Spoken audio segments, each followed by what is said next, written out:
Bienvenidos una vez más a este solitario rincón de la web, donde solo unos pocos privilegiados pueden acceder. Gracias por estar aquí. Yoroshiku onegai itashimasu. Para quienes llegáis por primera vez nos presentamos. Mi ayudante Arquímedes y yo, JBI. Por si no habéis tenido contacto con mi producción literaria, os comento que soy escritor y dramaturgo con varios títulos publicados en las principales tiendas en línea. Generalmente hablo en estas emisiones sobre temas trascendentes, pero esta vez la trascendencia entremezcla sus dedos con la actualidad por un caso legal que se resolvió hace solo unos pocos días.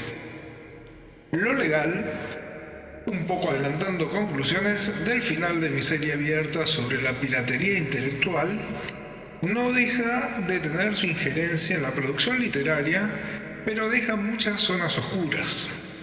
El caso concreto, para resumirlo, a mis escuchas internacionales, se trata de una persona que tiene los derechos de autor de una obra de alrededor de 4.000 palabras, de un escritor muy reconocido internacionalmente. Un segundo autor y de menor calibre decide, sin consulta, tomar esta obra, agregarle otro tanto de palabras sin alterar forma ni contenido de la narración y publicarlo en una tirada modesta como obra suya, por supuesto ampliando el mismo título y aclarando que se trata de la misma obra del autor original a quien reconoce. Como estoy aquí no para informar objetivamente, sino para dar mis opiniones, aclaro que la forma de actuar de este segundo autor no fue la apropiada.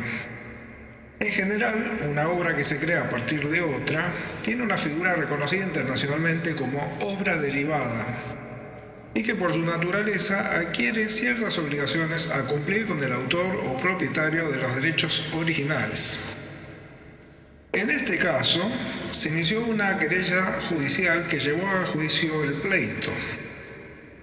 Lo asombroso del caso es que el juez a cargo sentenció a la parte querellante a no reconocerle ningún derecho sobre el nuevo título y condenándolo a indemnización adicional al nuevo autor por un valor sensiblemente mayor a cualquier ganancia que hubiera obtenido.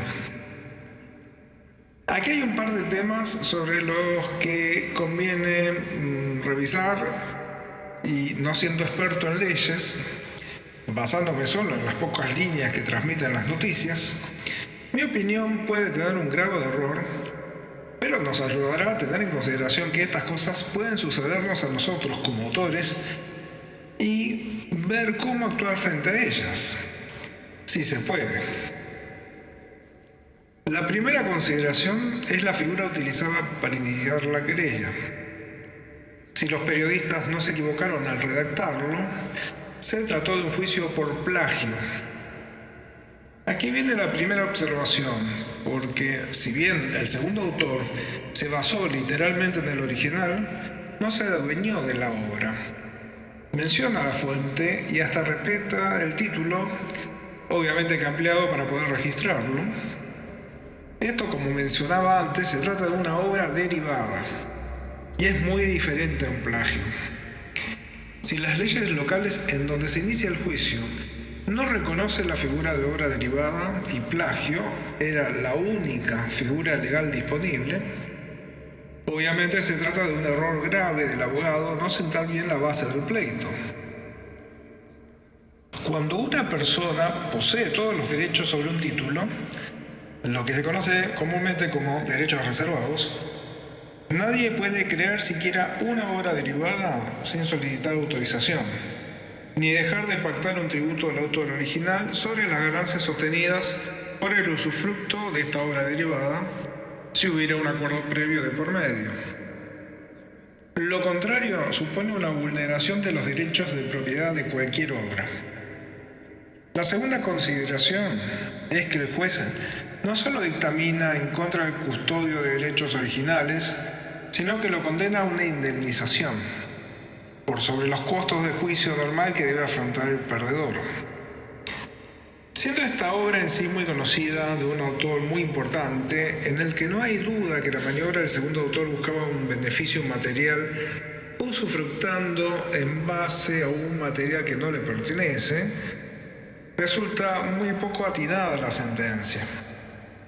Aun si la figura legal invocada en la querella hubiera estado técnicamente equivocada, la de citar plagio en vez de obra derivada, el espíritu de la ley no debe desproteger de esta manera a quienes custodian los derechos originales. Si hubo un error técnico con dictaminar la falta de mérito alcanzada, no necesitaba castigar a la parte querellante como si fuera malintencionada o por exceder sus derechos reales, causando un perjuicio adicional por actuar en contra del segundo autor. La consecuencia de un fallo de esta magnitud deja en un estado de vulnerabilidad a los verdaderos creadores, que verán sus obras ampliadas y hasta tergiversadas, sin poder litigar frente a ello. Se violan precisamente los derechos de autoría que tanto costó proteger luego de siglos de explotación de autores y creadores. Veamos algunos casos posibles que pueden suceder si se sienta jurisprudencia del caso y se invoca a futuro para resolver querellas similares. El primero es con relación al arte, que alguien puede tomar un dibujo digital, modificarlo con retoques de colores o pinceladas y lo publica como suyo mencionando la fuente sin solicitar permiso ni tributar derechos de explotación pactados. El segundo, en literatura. Como caso similar al original, supongamos que alguien toma una obra de otro idioma, la traduce y amplía su gusto y la publica como obra suya invocando el material original, o sea, reconociendo al autor de la historia original, y lo que es básicamente piratería, aún así estaría protegido según esta ley local del país y nadie tendría derecho a reclamarle reconocimiento material o directamente negar la publicación de esa traducción simplemente por haber traicionado el sentido de la obra original. En ambos casos hipotéticos se puede resumir que los autores perdemos los derechos de las obras. Se niega la posibilidad de que protejamos legalmente las obras originales de sus derivados y que se deben permitir estos materiales que hasta pueden ser horrorosos y de mal gusto, más allá de que compiten ilegítimamente con nuestras obras originales. Obviamente, esta es una situación enojosa para cualquier creador, dado que obligará a registrar las obras en países alternativos al suyo para poder recurrir a las leyes locales e internacionales que se respeten en esos marcos y llevar cualquier litigio a estas cortes internacionales con lo difícil de resolver en ese contexto. Lo peor de todo es que convierte al país que sentó este antecedente judicial en un paraíso fiscal de la piratería. Esperando no haberos aburrido con tanto argumento legal, os comento que algunas de mis obras también fueron pirateadas.